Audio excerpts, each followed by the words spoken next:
Avant de développer ses titres, rencontre avec un oligarque russe dont la voix s'élève aujourd'hui pour dénoncer les agissements de Vladimir Poutine.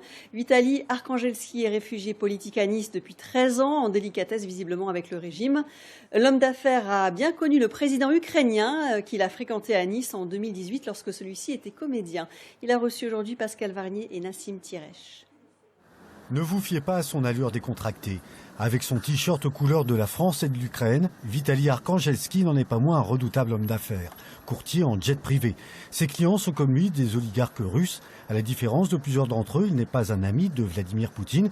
Quand il parle du président russe et de la guerre en Ukraine, il ne mâche pas ses mots. Poutine est fou.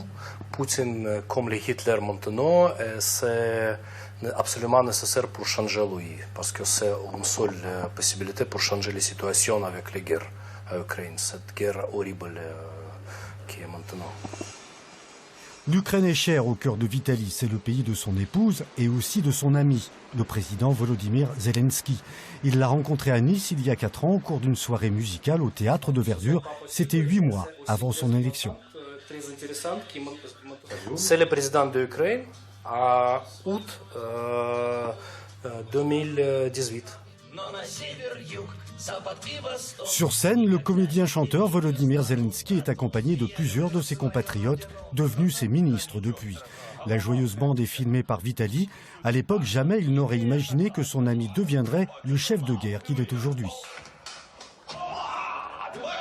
C'est une grande surprise, pas juste pour moi, c'est une grande surprise pour tous les Ukrainiens.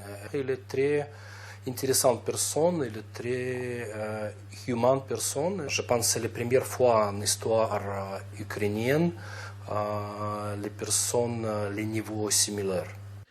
Réfugié politique à Nice, Vitali Arkhangelski ne peut pas retourner en Russie tant que Vladimir Poutine est au pouvoir. Il espère en revanche revoir un jour son ami, le président Zelensky, quand la guerre sera finie.